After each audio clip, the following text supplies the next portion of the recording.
Hello guys, আসসালামু আলাইকুম। কেমন আছেন আপনারা? আশা করি সবাই অনেক অনেক ভালো আছেন। চলে আসলাম নতুন আরেকটা ভিডিও নিয়ে। আজকে আমি দুপুরবেলা বেরোই এবং বাসায় ফিরতে ফিরতে 8টা বেজে যায়।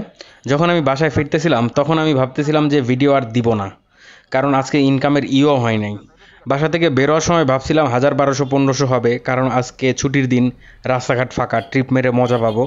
কিন্তু সেটা ঠিক উল্টা, টার্গেটের অর্ধেকও হইল না। আমার সাবস্ক্রাইবারদের মধ্যে অনেকেই আছেন যারা আমার মতো রাইড শেয়ার করেন। প্লিজ কমেন্টে জানাবেন যে আপনাদের দিন আজকে কেমন গেছে। চলেন তাহলে ভিডিওটা শুরু করা যাক। আজ মে মাসের 21 তারিখ, রোজ বুধবার, সময় এখন দুপুর 2:30। আমার ভিডিওটা শুরু হচ্ছে মিডফোর্ড হসপিটালের সামনে থেকে। আমার প্রথম রিকোয়েস্টটা আসে ইনড্রাইভ অ্যাপে। এক ভাইয়া যাবে মিডফোর্ড থেকে কাকরাইল গোল চত্বরের সামনে, কিন্তু উনি যে নামলো প্রায় কর্ণফুলির সামনে। ওনার ভাড়া আসছিল 75 টাকা। উনি আমাকে 5 টাকা বাড়িয়ে দিল, 80 টাকা, বললো যে আপনি 80 টাকা রাখেন। আমি 80 টাকা রাখলাম। তারপর ওনাকে ড্রপ করার পর সাথে সাথে পাঠাওতে আমি আরেকটা রিকোয়েস্ট পাই। ওটা শান্তিনগর মোড় থেকে এক আপু, ওনাকে নিয়ে যেতে হবে ব্র্যাক ইউনিভার্সিটির সামনে।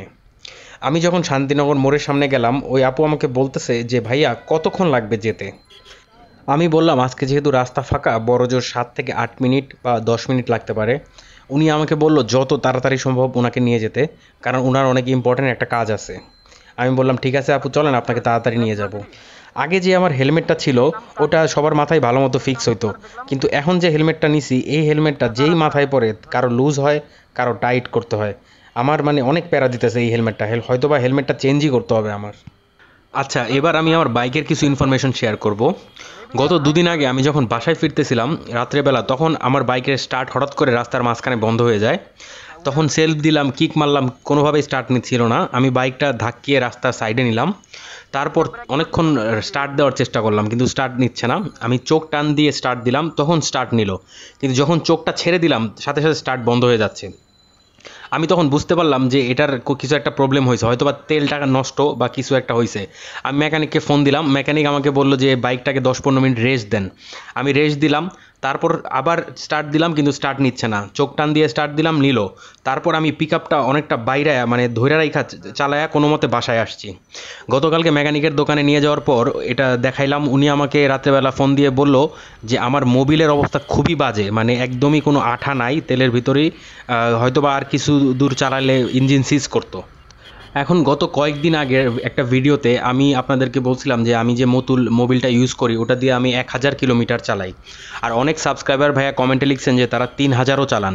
এটা শুনে আমি এইবার 1500 কিলোমিটারের মতো চালাইছি। আর ওটা চালানোর পর এই অবস্থাটা হইল। আমার যতদূর মনে হয় যে আমি যেখান থেকে মোবিলটা কিনছি ওই মোবিলটাই 2 নাম্বার ছিল। এখন ভাইয়া আপনারা যেখান থেকে কিনেন একটু অ্যাড্রেসটা দেন, আমি এরপর চেষ্টা করবো ওখান থেকেই কেনার।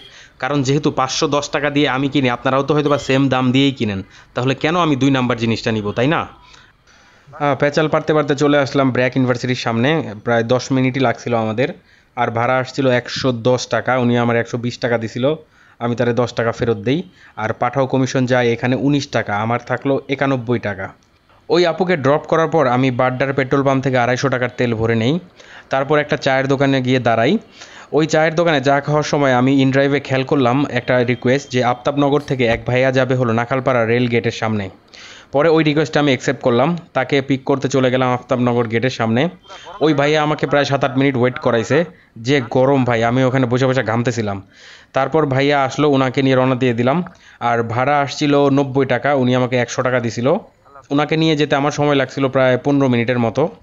তারপর শুরু হলো আসল খেলা। আমি ঘুরতে ঘুরতে চলে গেলাম সেই চিনমৈত্রীর সামনে, কোথাও রিকোয়েস্ট পাচ্ছিলাম না।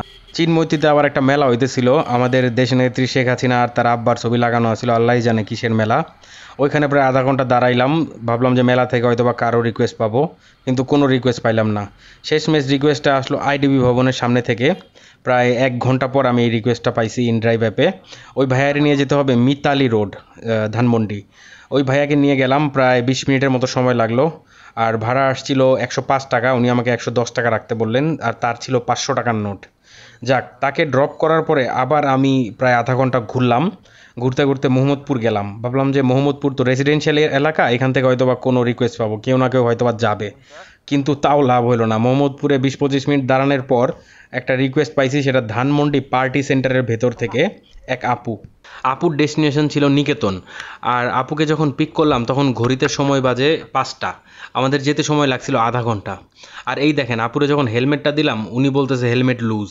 তারপরে এই হেলমেট নিয়ে ঠিক করতে যায় একরকম যুদ্ধ করে তারপরে ঠিক করলাম, টাইট করলাম, তারপরে তারে বসাইলাম বাইকে নিয়ে রওনা দিয়ে দিলাম। এখন আমি একটা কমেন্টের অ্যান্সার দিতে চাই।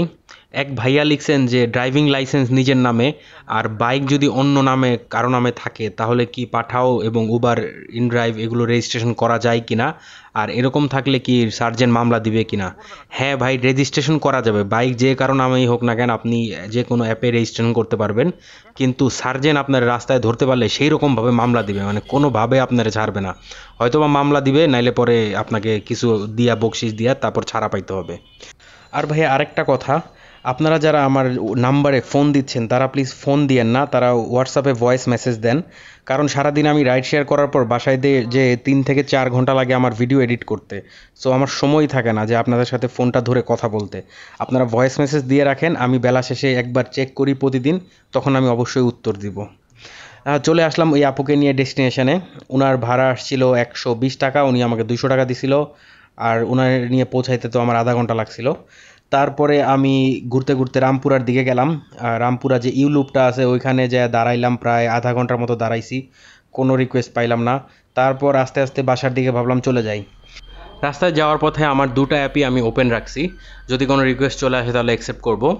যখন আমি আবুল হোটেলের কাছাকাছি চলে আসলাম তখন প্রায় 6:30 বাজে ঘড়িতে। ওই সময় আমি পাঠাও অ্যাপে একটা রিকোয়েস্ট পাইলাম। আর রিকোয়েস্টটা ছিল যাত্রাবাড়ি যাবে এক ভাইয়া, উনি ছিলেন ফ্লাইওভারের নিচে। আমি ডিরেক্টলি তাকে পিক করতে চলে গেলাম। ওই ভাইয়াকে নিয়ে যেতে আমার সময় লাগছিল প্রায় 50 মিনিটের মতো, কারণ ধলপুর দিয়ে আমরা গেছি, ধলপুরে প্রচণ্ড জ্যাম ছিল ওই বড় বড় বাসগুলোর। আর ভাড়া আসছিল 176 টাকা, উনি আমাকে 200 টাকা দিছিল, আমি তাকে 24 টাকা ফেরিয়ে দিই। ওখান থেকে ওই ভাইয়াকে ড্রপ করে আমি তারপর চলে আসলাম বাসায়, কারণ যাত্রাবাড়ি থেকে আমার বাসায় আসতে লাগে 10 মিনিটেরও কম সময়। চলেন তাহলে চলে আসি আজকে হিসেবে। আজকে দুপুর 2:30 থেকে সন্ধ্যা 7:30 পর্যন্ত 5 ঘন্টায় আমার ইনকাম হলো মাত্র 650 টাকা। ওইখান থেকে যদি 150 টাকা বাদ দেই তেলের খরচ বাবদ, তাহলে আমার কাছে থাকে 500 টাকা। কিছু করার নাই, তাই না? কপালে যতটুকু রিজিক ছিল ততটুকুই তো পাবো, তাই না? এর বেশি তো আর পাবো না। তাহলে ভিডিওটা আজকে এখানেই শেষ করছি। সবাই ভালো থাকবেন, সুস্থ থাকবেন। দেখা হবে নতুন আরেকটা ভিডিওতে। আর ভিডিওটা যদি ভালো লাগে তাহলে লাইক করে দিবেন, আর ভালো না লাগলে ডিসলাইক দিবেন। কমেন্টে জানাবেন কেন ডিসলাইক দিছেন। আর নতুনরা প্লিজ সাবস্ক্রাইব করতে ভুলবেন না। সবাইকে অসংখ্য ধন্যবাদ।